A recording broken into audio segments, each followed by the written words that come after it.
Bismillahirrahmanirrahim. Assalamualaikum warahmatullahi wabarakatuh. Alhamdulillah, alhamdulillahi ala ihsanih wa syukru lahu ala taufiqihi wa amtinani. Asyhadu an la ilaha illallah wahdahu la syarika la ta'ziman li sya'nih wa asyhadu anna Muhammadan abduhu wa rasuluhu ad-da'i ila ridwanih.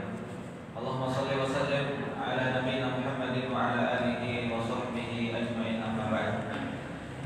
Bapak-bapak, ibu-ibu, mas-mas, mbak-mbak, dan adik-adik sekalian yang dirahmati Allah Subhanahu wa taala, yang sudah hadir pada kajian Ahad pagi PJM Karang. Yang mudah-mudahan selalu diberikan rahmat oleh Allah Subhanahu wa taala. Alhamdulillah, segala puji bagi Allah atas limpahan rahmat dan karunia-Nya. Pagi hari yang syahdu ini sedikit gerimis, tapi kita masih diberikan nikmat iman, nikmat Islam, nikmat waktu luang, sehingga mampu hadir pada pagi hari ini dalam rangka thalabul ilmi, menuntut ilmu, yang insya Allah kalau kita niatkan lillahi ta'ala dalam menuntut ilmu, niscaya Allah akan mempermudah urusan kita, bahkan mempermudah jalan menuju surganya kelak. Allahumma amin. Kedua, salawat serta salam selalu tercurah limpahkan kepada junjungan agung Nabi kita, Nabi Muhammad sallallahu alaihi wasallam. Beliau adalah suri tauladan dan panutan kita bersama, yang kita nanti-nantikan syafaatnya di yaumil akhir kelak.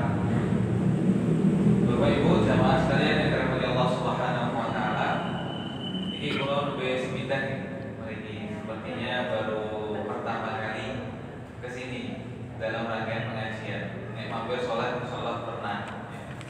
Tapi sebelumnya izinkan saya memperkenalkan diri terlebih dahulu agar Bapak Ibu lebih mengenal saya dan nanti pengajiannya pun lebih mudah dimengerti.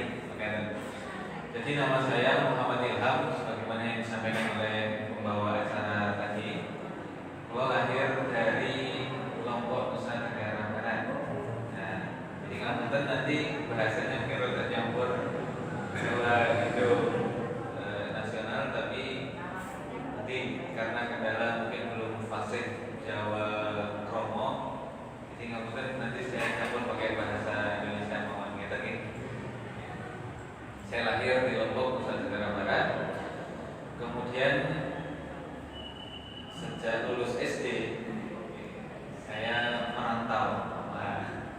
SD sudah merantau. Lulus SD berarti masuk ke SMP. Untuk apa? Untuk melanjutkan pendidikan SMP-nya di pondok pesantren. Karena biasanya kalau orang luar Jawa itu merantau ke Jawa untuk mencari sekolah atau pendidikan, ya. Tapi sebaliknya kalau orang Jawa merantau keluar mencari pekerjaan biasanya. Kenapa saya memilih di Jawa? Karena di Jawa biasanya banyak, ya. Sekolahnya, pondok pesantrennya banyak. Nah, saya merantau, lulus SD, jenjang SMP, pondok pesantren di Salatiga, SMP sampai SMA. Kemudian kuliahnya lanjut di Yogyakarta. Jogja, saya daftar di sekolah kader Tarjih Muhammadiyah, pendidikan ulama Tarjih Muhammadiyah. Ya, di sana digembleng 4 tahun, di bawah kaki Merapi. Jadi kan kalau misalkan ke Jogja naik ke Sleman, terus situ ada Kaliurang. Nah, wisata Kaliurang itu. Jadi kan tengok kanan mawon di pas Gapura Kaliurang itu. Di situ ada asrama mahasiswa pendidikan ulama Tarjih Muhammadiyah, sekolah kader kegelisahan dari warga Muhammadiyah atas sedikitnya kiai-kiai Muhammadiyah, sehingga ada sekolah khusus itu untuk fokus tafakuh fiddin, untuk pengkaderan yang insyaallah menjadi dai-dai ujung tombak Muhammadiyah. Nah, di situ digembleng beasiswa Bapak Ibu. cuma hanya biaya kegiatan bulanannya kalau nggak salah sekitar 500.000. Selebihnya kuliahnya itu gratis, ya. Asrama nanti dosennya yang datang ke asrama itu, dosennya yang datang ke asrama. Untuk kuliahnya nanti di satu pemilih pendidikan agama Islam di UMY, yang satu ilmu hadis di Universitas Ahmad Dahlan. Nah ini jadi nanti bisa untuk pimpinan cabang Kardowo untuk meneruskan regenerasi, boleh dikader putra putrinya untuk jenjang mahasiswa ya tingkat tinggi menjadi kader, dan mudah-mudahan nanti balik ke PCN Kardowo bisa menghidupkan jamaah Muhammadiyah di PCN Kardowo. Kemudian ketika lulus dari situ saya mengabdi, istilahnya setelah 4 tahun di sana itu ada program pelatihan 3 tahun. Nah di situ saya dikirimkan di Pondok Pesantren Tahfizul Quran Muhammadiyah Atmo Wahyono, Kecamatan Meru, Kabupaten Sukoharjo. Nah jadi ke arah mana nih? Selatan. Nah itu di Kecamatan Meru. Nah Kecamatan Meru itu enter Pondok Pesantren Muhammadiyah, yaitu PPTQ Muhammadiyah Atmo Wahyono, nama pewakafnya. Alhamdulillah diberikan amanah sampai sekarang mengelola pesantren tersebut. Jadi Bapak Ibu, kalau misalkan ada putra putri jenjang SD yang kelas 6 ya pengen hafal Quran tapi tidak ketinggalan dengan ilmu agama dan ilmu umumnya, monggo langsung kabari Pak Syukur, nanti kabari saya, oke? Bisa mengkaderkan atau menitipkan putra putri panjenengan untuk agar dekat dengan Al-Quran dan juga terlindungi dari pergaulan-pergaulan bebas di luar sana yang saat ini mulai mengkhawatirkan bagi kalangan para remaja, ya, mau putra mau putri jenjang SMP maupun jenjang SMK, insya Allah ada di PPTQ Muhammadiyah Atmo Wahyono. Maka kan Bapak Ibu sedikit perkenalan dari saya, ya, mudah-mudahan kita semakin kenal dan semakin dekat. Baik, pagi hari ini insya Allah saya akan membahas terkait dengan apa nih? Kalau kita lihat tanggal sekarang ini tanggal kita Bapak Ibu, tanggal 1 Februari. Kalau hijriahnya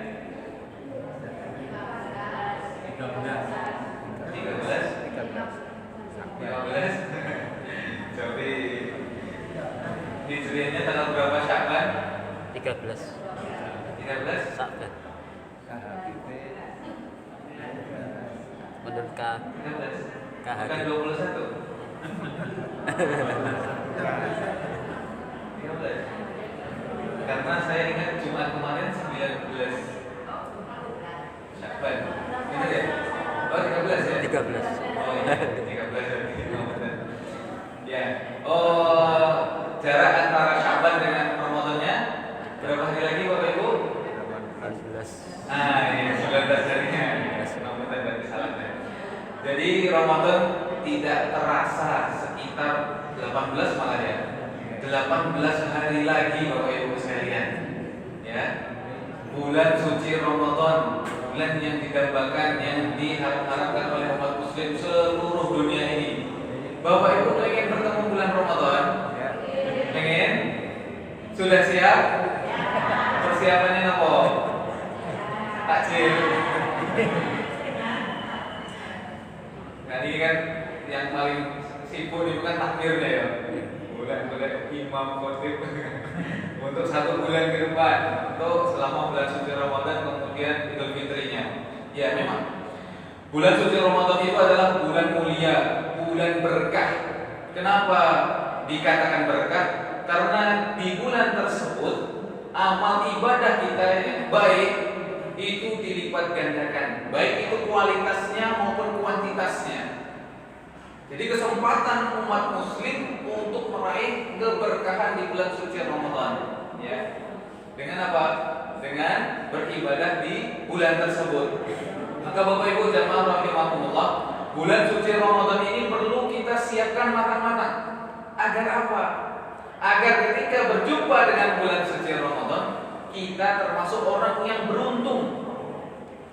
Beruntung dalam hal ibadahnya sempurna, maksimal dalam menjalankan ibadah di bulan suci Ramadan. Kenapa? Karena di satu sisi ada golongan yang rugi, ya, ada golongan yang merugi ketika berjumpa dengan bulan Ramadan. Jadi kata Nabi SAW, sungguh merugi seseorang yang berjumpa dengan bulan Ramadan, falam yughfarlah, akan tetapi dia tidak diampuni oleh Allah Subhanahu wa taala. Bayangkan momen di mana dosa-dosa kita berguguran, diampuni oleh Allah Subhanahu wa taala, tapi ada golongan yang tidak diampuni. Terus kesal-kesal puasa, baca Quran, tapi ternyata tidak diampuni, bahkan amal ibadahnya waliyadzubillah tidak diterima. Ini perlu kita siapkan dari sekarang. Golongan ini seperti apa ciri-cirinya agar kita terhindar dari golongan yang merugi di bulan suci Ramadan. Di antaranya adalah orang yang merugi di bulan suci Ramadan ketika masuk bulan Ramadan boten poso, tidak puasa. Maksudnya tidak puasa ini adalah karena tidak ada uzur syar'inya. Kalau sakit boleh, ada keringanan, misal sakitnya berat, sehingga kalau dia memaksakan untuk berpuasa, justru malah fisiknya tambah lemah. Sehingga dalam Islam ada keringanan rukhsah, ya, dengan apa? Menggantinya, ya, menggantinya. Misal menggantinya itu dengan fidyah, ya, mengganti. Kalau memang tidak benar-benar tidak bisa, misalkan sudah sembuh sekali, itu kan tetap ada kewajiban untuk berpuasanya. Tapi kalau dia puasa nggak kuat, maka ada fidyahnya, menggantinya, ya. Di lazismu PTM Kardo ya tadi. Nah, situ nanti dijelaskan juga bagaimana pembayarannya, bisa lewat lazismu PTM Karangdowo, misalkan ya. Seharinya dihitung berapa satu porsi ya, satu porsi sampai kemudian misalkan 30 hari tidak bisa puasa. Ini. Tapi kalau misalkan tidak ada uzur syar'i di sini, ya. Jadi semangatnya minggu gotok, ya, acara bubur semangat, tapi buatan poso. Enten, insya Allah bukan di sini ya, orang luar sana. Dia semangatnya adalah ketika berbuka puasa saja, tapi tidak puasa. Ini termasuk di antara golongan yang merugi. Kemudian yang kedua, dia puasa, tapi jamaah sekalian, dia tidak bisa menjaga lisannya, ya. Sungguh merugi orang yang berpuasa, tapi dia tidak bisa menjaga lisannya. Masih istilahnya ghibah, ya. Ghibah itu rasan-rasan, ya. Padahal buko itu, gawe takjil, malah rasan-rasan, ya. Paling enak kan kalau ngumpul itu ngerasain pembahasan yang gak habis-habisnya. Apalagi semakin kecil volume itu, infonya semakin semakin valid, semakin penting loh. Jadi semakin kecil. Bu? Tapi di sini. Semakin kecil suaranya, itu ghibahnya semakin dalam, itu semakin tajam itu. Hati-hati di bulan suci Ramadan kita menjaga lisan kita, ya, agar tidak rugi. Justru lisan kita pakai di bulan suci Ramadan untuk apa? Untuk hal yang baik-baik. Tilawatul Quran, zikir, kemudian hal-hal yang lainnya ini. Karena apa, jemaah sekalian, ketika kita tadi misalkan merasani orang, kemudian sampai orang itu sakit hati, yang kita rasani hati-hati, ya. Doa orang terzolimi itu laisa bainahu wa bainahu illa hijab. Tidak ada perantara, tidak ada penghalangnya, tidak ada penghalang. Orang yang terzolimi itu kalau berdoa kepada Allah, ya, insya Allah doanya terkabul, mustajab. Karena kan di antara doa yang terkabul adalah orang yang terzolimi. Nah, ini hati-hati. Jangan sampai dengan lisan kita itu kita menyakiti hati tetangga atau saudara kita. Bukankah dulu ketika zaman Nabi ada seorang sahabat mengadu kepada Nabi, wahai Rasulullah, ya, saya tidak merendahkan wanita, tapi di sini memang kisahnya seorang wanita. Ada seorang wanita, dia itu solihah, amal ibadahnya banyak, tahajudnya kuat, sedekahnya banyak. Tapi satu kekurangannya, wahai Rasulullah, dia sering menyakiti hati tetangganya sampai menangis. Aina hiya ya Rasulullah? Nanti dia di akhirat di mana, wahai Rasulullah? Apa jawaban Nabi? Hiya finnar. Dia di neraka. Waliyadzubillah. Karena apa? Karena lisannya. Dia tidak bisa menjaga lisannya. Amal ibadah, tahajudnya, sedekahnya gugur semua karena lisannya. Maka jamaah sekalian yang dirahmati Allah Subhanahu wa taala, momentum di bulan suci Ramadan ini, mari kita bermuhasabah. Mari kita introspeksi diri. Masih ada 18 harian ini untuk menyiapkan itu semua. Ya, kita kurangi hal-hal yang negatif. Bahwa itu tadi, kalau berkumpul mempengaruhi, nah ibu-ibu pas beli sayur, ya bapak-bapak pas ronda, bapak pas jaga malam, kan? Tapi biasanya nih bapak-bapak itu pembahasannya sebentar ramai. Semakin malam itu semakin dalam ya bapak-bapak. Bisa sampai kisah Nabi, kisah Rasul, ngalor gitu. Semakin malam ya. Nah itu godaannya. Kalau ngumpul itu, ya, bagaimana kita berusaha untuk tidak merasani. Sakit betul bapak ibu? Kalau bisa ya. Ya, karena memang itu godaannya dari was-was syaitan, bisikan dari syaitan. Untuk apa? Ya kalau yang orang yang tidak ada di situ menjadi target untuk dirasani. Misalkan biasanya ngumpul 10 orang, kayak yang saya ini ngumpulnya cuma 9. Nah yang satu ini bisa jadi target untuk dirasani. Nah itu memang godaannya. Sehingga jamaah sekalian, bagaimana kita berusaha untuk memperbaiki lisan kita. Kita akan berjumpa dengan bulan suci Ramadan. Kita upayakan lisan kita bersih dari sekarang, memperbaiki ucapan-ucapan kita. Kita usahakan dengan mengucapkan ucapan yang baik, menghindari ucapan riba, menghindari ngerasani, apalagi sampai ke fitnah. Ya, sampai ke fitnah. Fitnah itu kan sesuatu yang mengerikan ya Bapak Ibu. Karena lisannya bisa membunuh seseorang. Sebagai contoh, dulu saya pernah lihat berita itu, seorang tukang servis ampli sendiri, tahu kan? Mampir sholat zuhur, dia bawa itu di sepedanya itu, amplinya itu, mampir sholat zuhur, ya selesai sholat zuhur keluar, sama warga di sebelahnya diteriakin maling, dikiranya itu maling ampli masjid yang dia mampir, diteriakin maling, dikejar, bapaknya kaget, maling apa? Langsung dihakimi massa, digebukin. Kemudian apa Bapak Ibu? Disiram bensin, lalu dibakar, meninggal dunia. Fitnah bisa dari lisannya, karena tadi yang pertama teriak maling, kemudian warga yang lain terprovokasi dan terpancing akhirnya menggebuki dia sampai dibakar dan mati. Karena lisannya, nanti orang itu dipertanggungjawabkan di akhirat. Maka hati-hati. Lisan kita, bagaimana kita menjaga agar tidak terjerumus pada perbuatan yang buruk, bahkan tadi sampai menghilangkan nyawa seseorang. Oke. Tadi ancamannya tadi sampai Nabi tadi mengatakan, "Ya finnar, di neraka." Karena apa? Karena lisannya tadi tidak bisa dijaga dengan baik, bahkan bisa sampai membunuh seseorang. Bapak Ibu jamaah rahimakumullah, itu persiapan kita di bulan suci Ramadan, terhindar dari golongan-golongan yang merugi. Tadi yang pertama apa? Tidak puasa. Yang kedua, puasa tapi tidak bisa menjaga lisannya. Yang ketiga, dia puasa tapi dia meninggalkan kewajibannya yang lain. Contoh, Bapak Ibu puasa, kemudian diajak berreuni angkatan SD.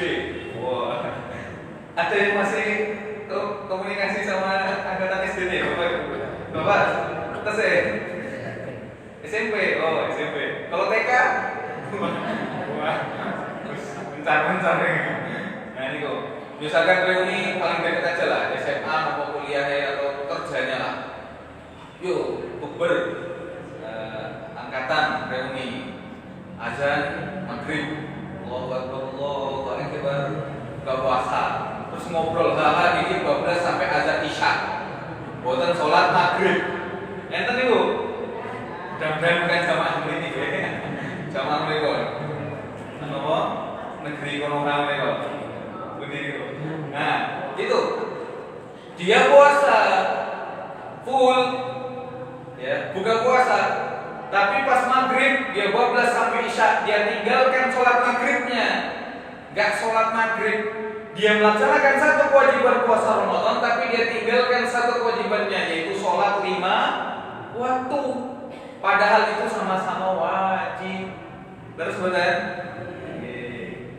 Jadi kan, ketika masuk bulan suci Ramadan, memang kita harus mengamalkan ibadah puasa, karena itu kan termasuk rukun Islam. Tapi kita tidak lupa juga dengan rukun Islam yang kedua, wa iqamis shalah, mendirikan sholat. Ya, jangan sampai buka puasa reunian itu, bukbernya itu meninggalkan kewajiban kita, yaitu sholat 5 waktu. Bukankah awwalu ma yuhasabu bihil abdu yaumal qiyamah as-shalah? Amalan yang paling pertama nanti dihisab di yaumil akhir adalah sholat. Sholatnya baik, amalan lainnya baik. Karena sholat imaduddin, sholat itu tiang agama. Nah ini kan fondasi masjid luar biasa di Mekah ini, tiangnya masih kuat nih. Ada 1, 2, 3, 4 yang kelihatan ya, kelihatan besarnya. Dan misalnya tiang dikeropos, ambruk ini. Ya sama, amal ibadah kita bagaikan bangunan, sholat itu tiangnya, atapnya puasa, temboknya haji, kemudian lain-lainnya sedekah dan sebagainya. Lah kalau sholatnya saja itu roboh, keropos atau nggak kuat tiangnya, hajinya, sodakohnya, puasanya, ya ambruk juga. Bahkan bisa jadi tidak bernilai. Titelnya haji, nggak tahu yang masjid. Enten haji bola bali, masjid cedak, ramakan. Nah ini, ya, mudah-mudahan tidak. Label haji itu, ya. Kalau saya dulu tahu sejarahnya haji itu apa ya? Zaman Belanda ya, saya tahu ya. Kenapa orang dilabeli haji itu untuk membedakan yang sudah pernah ke Mekah kemudian didata sama penjajah Belanda, setahu saya. Nah itu. Jadi sekarang kan jadi kebanggaan, apalagi haji sekarang. Bapak Ibu ada yang daftar haji nunggu berapa tahun? 30? 32 lama gitu. Wah ini paling enak yang baru lahir langsung daftar ke. Pulang makan. Ini ya kan? Ini mau suge-suge mana? Oh, baru lahir anaknya langsung daftarin haji. Tapi suge banget ya haji plus. Yang penting sudah dikorupsi kuotannya. Nah itu. Maka Bapak Ibu jamaah rahimakumullah, dia puasa tapi dia meninggalkan kewajiban yang lainnya. Pun juga ketika sahur, tadi kan berbuka ya, sekarang sahur. Misal tadi kan azan jam 4.15 gitu, sekitarannya 4.15. Dengan sahur benra buru-buru jam 2. Enten betul? Ada loh. Jajan kalau itu jam 2.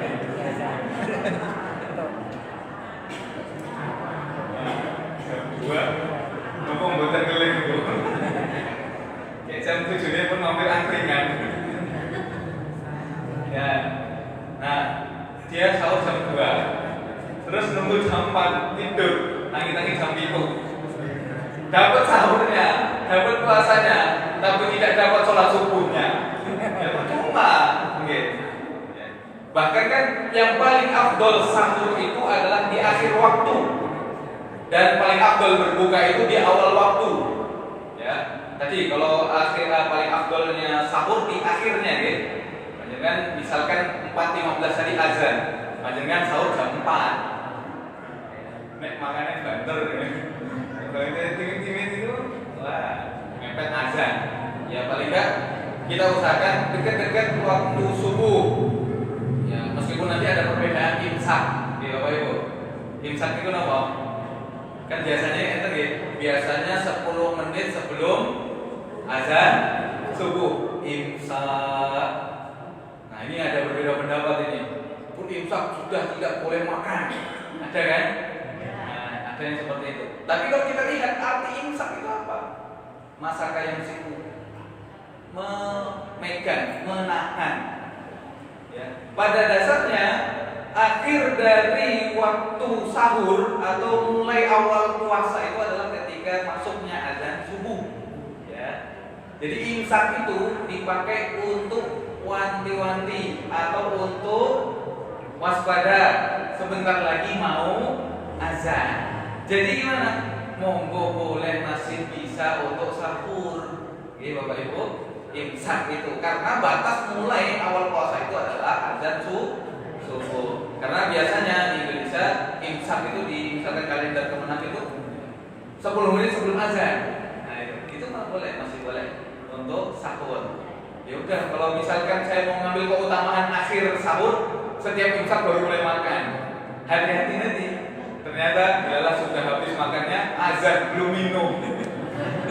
Garing saja itu dengannya. Ya, sudah azan ternyata belum minum. Itu tadi lebih afdolnya ketika awal kalau berbuka puasa itu di awal, ya, di awal. Yang tadi itu kalau pernah lihat video itu mengejar keutamaan berbuka di awal. Takjilnya pun sudah ditaruh di mulutnya, tinggal nunggu azan. Pas azan langsung belum. Itu juga.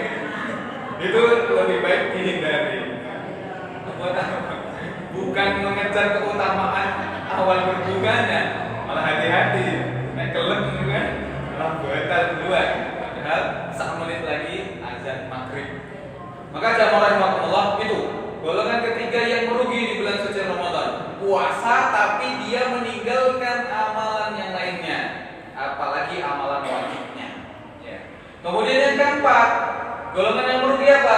Ketika dia masuk bulan suci Ramadan, dia meremehkan bulan suci Ramadan, bahkan tidak maksimal dalam beribadah. Padahal tadi closing di awal, bulan suci Ramadan itu di mana kita dilipat gandakan amal ibadahnya, baik kualitas maupun kuantitasnya. Dilipat gandakan sama Allah.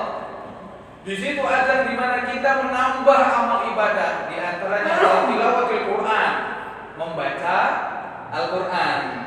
Man qara'a harfan min kitabillah falahu bihi hasanah wal hasanatu bi asyri amsalihha.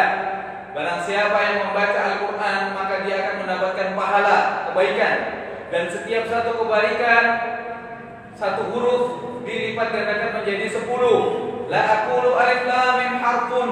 Aku tidak mengatakan alif lam mim itu satu huruf, tapi alif satu huruf, lam satu huruf, dan mim satu huruf. Jadi ketika kita baca alif lam mim, 3 kebaikan dikali 10, 30. Luar biasa ya. Apalagi bulan suci Ramadan dilipat gandakan berlipat-lipat, hanya Allah yang tahu. Ini kesempatan bagi kita jamaah sekalian untuk melipat gandakan amal ibadah kita, melipat gandakan pahala kita.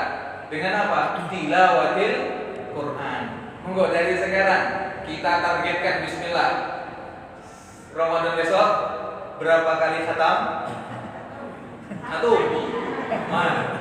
Tidak apa-apa ketimbang buatan sama sekali ya. 30 juz apa juz 30 Bu? 30 juz, alhamdulillah. Ini 1. Ya, dengan membaca Al-Quran.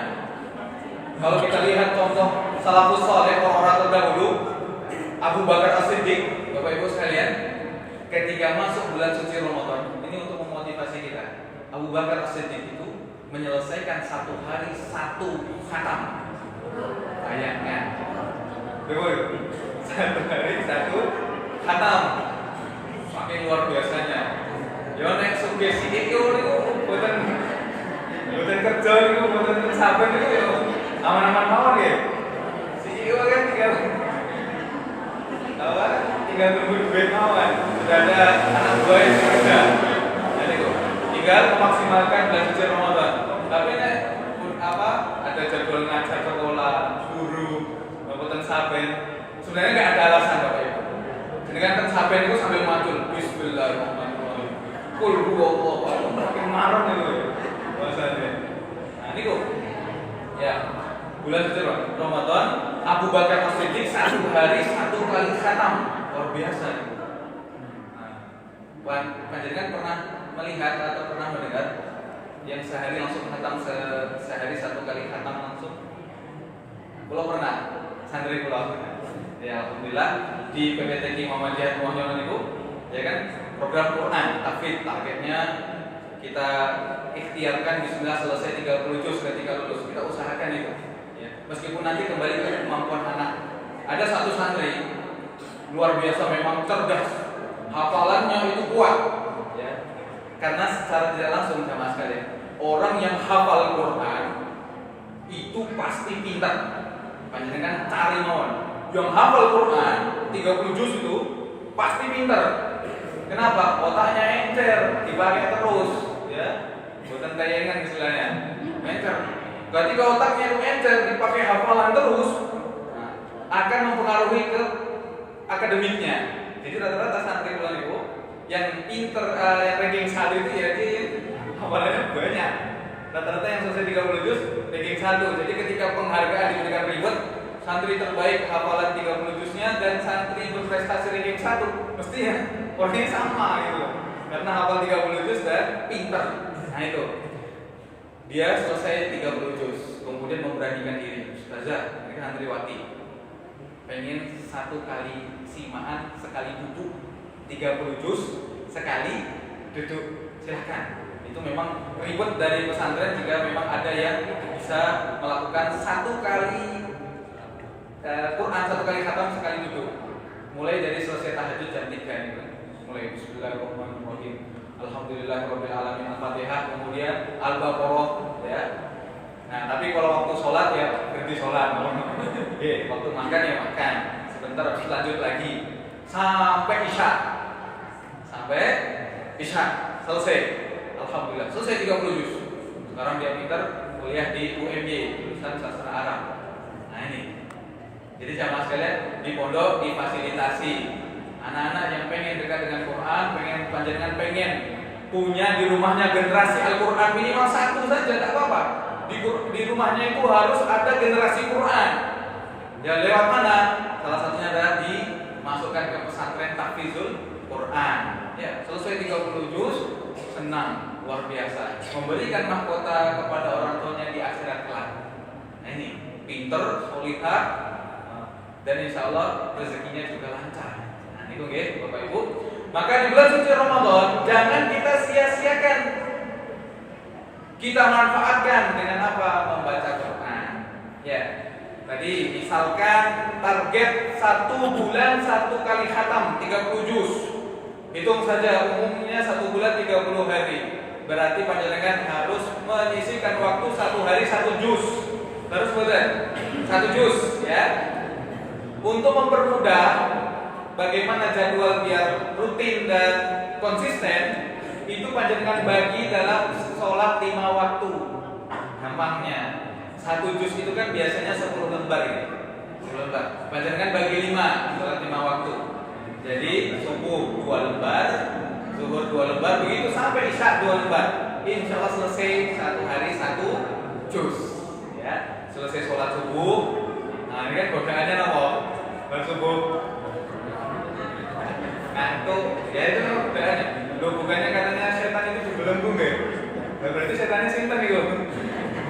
Waswas setannya. Nah itu nanti beda lagi pembahasannya perkara setan dibelenggu itu. Apakah setan benar-benar setan jin atau sifatnya, ya atau yang lainnya? Nah, ini kita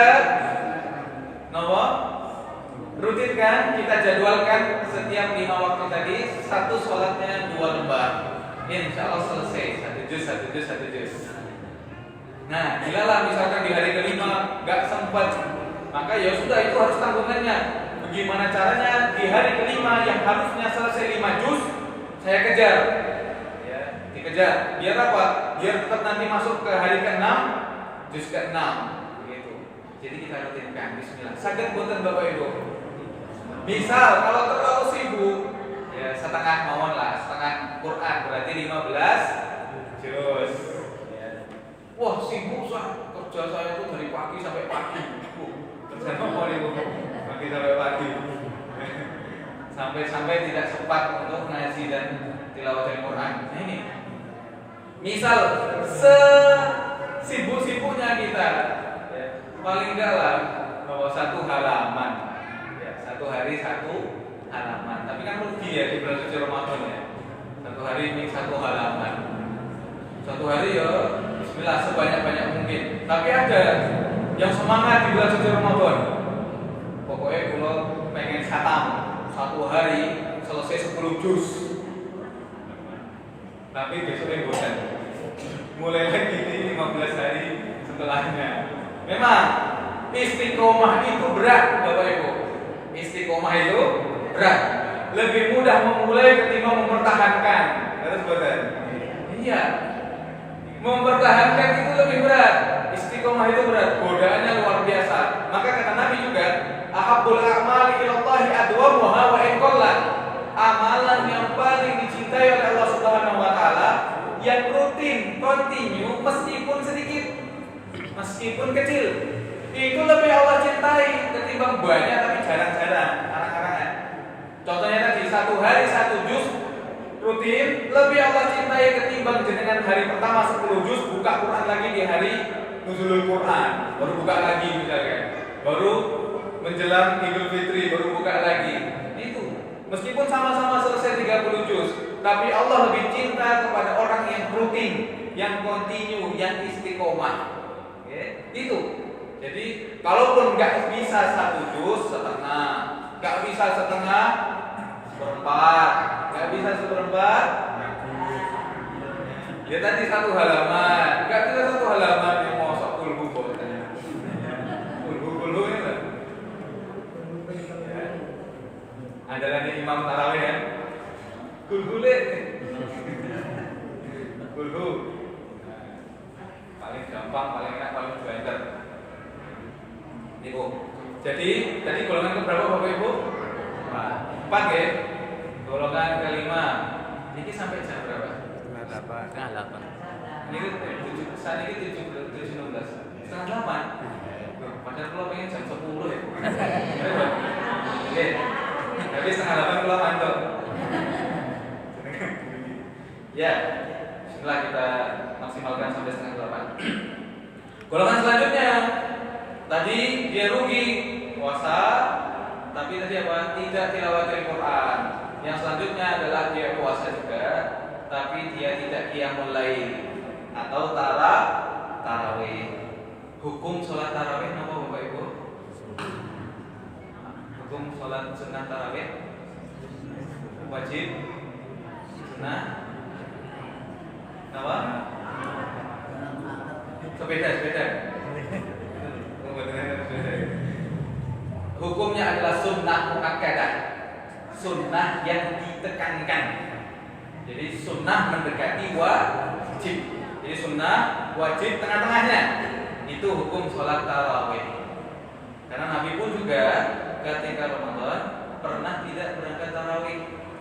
Untuk apa? Menyampaikan kepada para sahabat, khawatirnya kalau misalkan setiap harinya beliau berangkat, maka dikhawatirkan disangka wajib. Sehingga sholat tarawih itu sunnah muakkadah, sunnah yang ditekankan. Tapi rugi kalau kita tidak tarawih. Terus saudara, semangat. Di sini tarawihnya berapa rakaat, Pak? Kita 11. Ada yang 23. Ada nggak? Nah, kalau pernah yang 23, diminta ketika tugas di Banjarnegara 23. Yang masjidnya itu rutinnya 23 rakaat. Tapi kan kalau ngertos kan apa 23 rakaat itu versi jamaah rutinnya itu banter ya, gulu-gulu. Nah kalau Al-Baqarah muring-muring jamaahnya. Besok tak diundangnya. 23 rakaat, ternyata biasanya imam rutinnya itu kulhu setiap rakaatnya. Belum ngecer banyak rakaatnya apa ngecer bantere ya. Bukankah sholat itu khusyuk? Ada juga yang di Jawa Timur itu memecahkan rekor. Sholat tarawih tercepat. Wah, Usain Bolt lari aja kalah itu.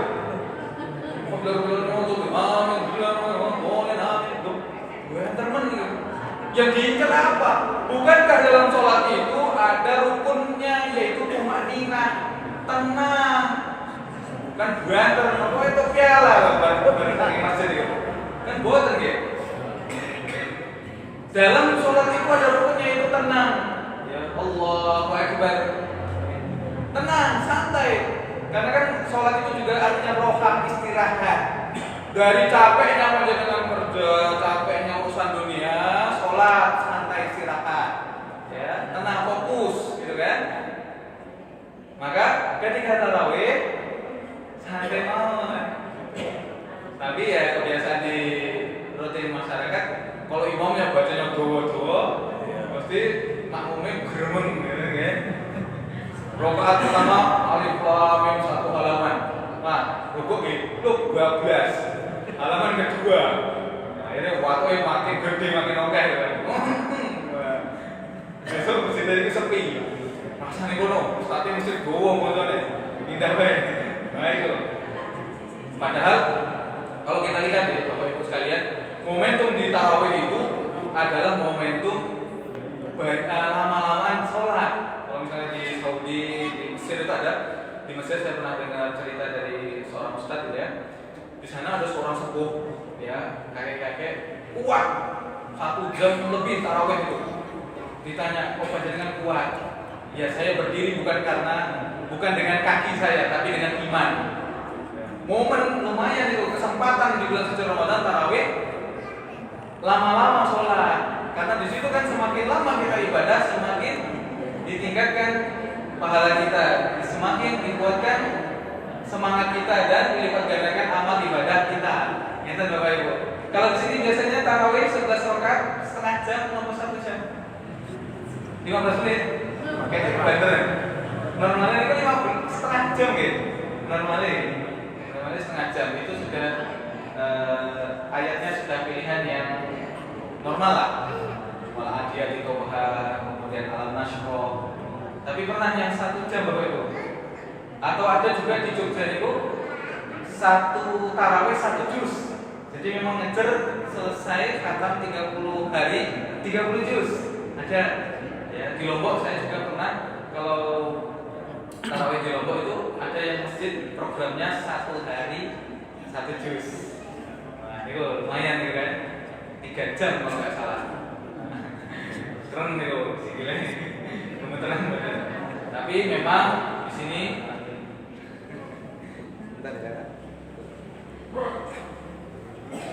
ya, kita usahakan tetap dapat tarawihnya pun juga tetap dapat kekhusyuannya. Tapi imam juga perlu perhatian kepada makmumnya. Kalau jamaah kata ngapunten sing sepuh-sepuh, suwe-suwe. Itu apa? Sikile kebetulan dan sebagainya. Yaitu menyesuaikan kondisi. Tapi kalau di kalangan pesantren, santri-santri wajar, okay? Nah itu kan 1 hari 1 juz di kalangan santri monggo. Tapi kalau misalkan jamaahnya banyak yang sepuh-sepuh, menyesuaikan kondisi jamaahnya, gitu mawon. Kalau misalkan baca Al-Baqarah, ya kalau saya gitu, kalau misalkan di tarawih tetap membaca Al-Baqarah dan situ jamaahnya ada yang sepuh-sepuh, kemudian yang rentan atau belum kuat, ya dibagi 1 halaman itu saya bagi 4. Tetap dapat Al-Baqarah, tetap dapat surat yang enggak puluh mawon, ya, tapi tetap pendek, ya, 1 halaman dibagi 4, seperempat. Jadi sholat tetap dapat tarawihnya, tetap dapat semangatnya. Ini sholat tarawih digalakkan tadi apa? Hukumnya sunnah muakkadah. Oh sunnah, ya wes berarti rasa. Nah, atau nggak semangat ini rugi. Ya. Golongan yang rugi tadi adalah tidak biasanya ya di Masjid Konoha ini kok awal Ramadan itu kebak sampai teras, betul? Sampai teras sampai jualan itu. Wah, itu. Tapi masuk setelahnya akhir-akhir Ramadan 25, 26, 27 hanya tinggal para satu sop, dua sop, masya Allah. Ya, yang dicari itu kan bukan banyak dan kuat lamanya, tapi yang istiqomahnya. Bisa istiqomah. Ganti, sing 25, 26, 27 itu kebaik teng pasar, teng mall itu. Sing kuwi nopo? Wah, tapi pun Ustaz, anak kula nyuwun gamis, nyuwun kambiannya kok, ya. Ya, sakit tumbas pas siang atau sorenya. Ya kan? Malamnya tetap dapat tarawihnya, kan enak. Lawan panas, kok es teh jumbo malah mampir gitu. Ya itu godaannya, kuat sama godaan itu. Nah, memang dilemanya di Masjid Konoha itu akhir-akhir Ramadan malah sepi, ya, malah sepi. Tapi mudah-mudahan jamaah PCM pengajian PCM Karangjowo istiqomah nanti dari awal sampai akhir. Allahumma amin. Dimudahkan seluruh urusannya dan mudah-mudahan kita dipertemukan dengan bulan suci Ramadan yang 18 hari lagi. Allahumma amin. Semangat Bapak Ibu. Bismillah ya. Siapkan jiwa kita, semangat kita, bersihkan jiwa kita, hati kita, semangat ibadah kita, juga siapkan harta kita untuk sedekah. Siap? Dilipat gandakan. Sedekah yang paling utama yang termasuk tadi momentum dilipat gandakan amal ibadah kita dengan sedekah. Panjenengan bisa sedekah takjil, sedekah buka puasa, kemudian sedekah jariyah, ya, dan sedekah yang lainnya. Momentum di bulan suci Ramadan ini, bukankah kalau kita memberikan buka puasa kepada orang yang berpuasa, terhitung pahala puasa orang tersebut. Jadi misalnya kita puasa, kita kasih tetangga kita 2 orang yang sedang berpuasa, maka puasa kita 3, ya, pahala puasa kita dapat 3 kali. Misalkan kasih 100, berarti kan 100 pahala puasa tanpa mengurangi pahala orang yang berpuasa tersebut. Misalkan di pondok pesantren, pondok Al-Muwahyono, mau sedekah buka puasa, monggo porsi 170. Nah, panjenengan bisa kirimkan bentuk makanan, bisa bentuk uang juga bisa, sehingga mensupport, mendukung santri-santri penghafal Quran yang sedang berpuasa. Oke, fisiknya siap, hartanya juga siap. Jadi hartanya itu bukan disimpan minggu bodoto, ya, untuk lebaran. Ya, lebaran memang perlu disiapkan juga, tapi kesempatan di bulan Ramadan itu juga kita siapkan. Nggak perlu khawatir jamaah sekalian. Harta yang kita infakkan di jalan Allah itu akan tumbuh, ya, akan bertambah, bahkan dilipat gandakan. Hari biasa saja di bulan, bukan bulan suci Ramadan, dilipat gandakan 10 kali. Apalagi di bulan suci Ramadan. Tapi panjenengan boten hitung-hitungan materi. Saat ini ada kotak infak juga, pokoknya 100.000. Tak entah ini tekan bungindi kali 10 sak yuto atau kotak-kotak. Ya enggak begitu konsepnya, ya. Bukan semata-mata bentuknya materi yang kembali kepada kita. Bisa dalam bentuk kesehatan, bisa dalam bentuk dihindari dari musibah, bisa dalam bentuk kebahagiaan. Karena rezeki itu kan berbeda, bermacam-macam, tidak hanya dari uang materi saja. Kesehatan, anak soleh-solihah, itu rezeki Bapak Ibu. Di luar sana banyak yang ingin anaknya soleh-solihah, tapi ditakdirkan belum. Di sisi lain ada yang anaknya soleh dan solehah, itu rezeki. Tapi ada yang, panjenengan pernah bilang, seorang guru ngaji punya anak 7 atau 8, tapi semua soleh-solehah padahal dia terbatas ekonominya. Di sisi lain ada seorang anak pejabat, kayanya melintir 7 turunan, tapi anaknya kena kasus narkoba, kena kasus apa dan sebagainya. Ini rezeki itu memang berbeda-beda, ya. Sederhana belum tentu miskin. Jadi maka kita cukup berdoa, cukupkan ya Allah, minta rezeki yang cukup. Banyak belum tentu cukup ya. Kalau minta rezeki yang banyak ya Allah, dikasih 1 miliar pun terus jalo kok, saya nambah ya. Manusia kan sifatnya seperti itu. Sampai kapan dia berhenti? Sampai mulutnya tertutup di tanah dia tahan, baru dia berhenti, artinya mati. Oke, Bapak Ibu jamaah rahimakumullah, dalam pengajian Ahad pagi ini, mari kita semangat menyongsong bulan suci Ramadan.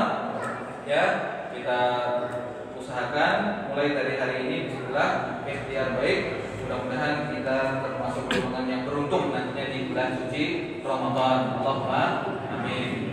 Pas 29:30. Mari kita akhiri dengan berdoa bersama dengan memohon kepada Allah Subhanahu wa taala agar diberikan kemudahan, diberikan keistiqomahan dalam ibadah kepadanya hingga akhir hayat kelak. A'udzubillahi minasyaitonirrajim. Bismillahirrahmanirrahim. Alhamdulillahi hamdan syakirin, hamdan na'imin, hamdan yuwafi ni'amahu wa yukafi'u mazidah. Ya Rabbana lakal hamdu kama yanbaghi li jalalikal karimi wa 'azimi sultanik. Allahumma rabbin nas, Allahumma inna nas'aluka salamatan fid din wa 'afiyatan fil jasad wa ziyadatan fil ilmi wa barakatan fil rizqi wa tawbatan qabla al-maut wa rahmatan 'inda al-maut wa maghfiratan ba'da al-maut. Allahumma hawwin 'alaina fi sakaratil maut wan najata minan nar wal 'afwa 'inda al-hisab. Rabbana la tuzigh qulubana ba'da idh hadaytana wa hab lana min ladunka rahmah innaka antal wahhab. Rabbana hab lana min azwajina wa dhurriyyatina qurrata a'yun waj'alna lil muttaqina imama. Allahumma ballighna Ramadan ya rabbal alamin. Rabbana atina fid dunya hasanah wa fil akhirati hasanah wa qina 'adzaban nar wa qina 'adzaban nar. Subhana rabbika rabbil 'izzati 'amma yasifun wa salamun 'alal mursalin walhamdulillahi rabbil alamin. Demikian Bapak Ibu yang dirahmati Allah Subhanahu wa taala, di akhir kajian pagi ini saya mohon maaf jika ada salah dan kurangnya. Dimaafkan ya. Jika ketemu saya menyapa, jadi kalau saya nggak tahu ketika mau pulang sama pagi kajian karena bohong gitu, karena saya kan belum hafal semuanya kecuali Pak Syukur, Mas Azam, Tamir dan yang lainnya. Kadang saya izin undur diri. Aku qouli hadza nasrullahi wa fathun qarib wa basyiril mu'minin. Wassalamualaikum warahmatullahi wabarakatuh.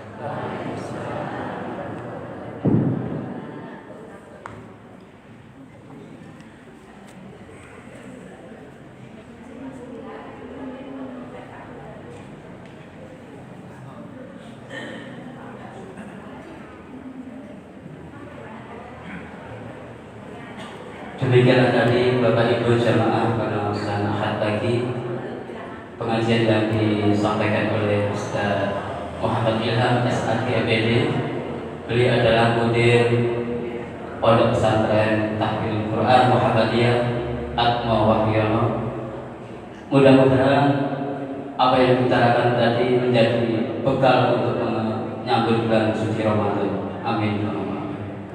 Bapak Ibu jamaah pengajian Ahad pagi, sebelumnya saya akan menyampaikan beberapa pengumuman. Pengumuman yang pertama yaitu pengajian Ahad pagi yang akan datang bersama Ustadz Hanif Hardoyo di SD Nurul Ilmi. Lalu pengumuman yang kedua yaitu ikutilah kajian rutin Karisma, kajian rutin Senin malam, pembahasan Kitab Bulughul Maram bersama Ustadz Adi Wilasakti di tempat itu kantor PCN Karangdowo, tepatnya di komplek SD Nurul Ilmi. Waktunya ba'da maghrib sampai isya. Lalu kajian rutin yang kedua yaitu kajian rutin malam Jumat bersama Bapak Sholihul Fuad dengan pembahasan kitab HPT di bulan Urusan Tadi Muhammadiyah, waktu jam 8 malam sampai jam 9 malam di kantor bersama PCN Karangdowo di komplek SD Nurul Ilmi. Selanjutnya itu pengajian Tarjih PDM Klaten besok hari Jumat tanggal 6 Februari 2026 bertempat di Masjid Al-Aqsa Klaten. Semoga yang bisa menghadiri nanti ditunggu di kompleks ini.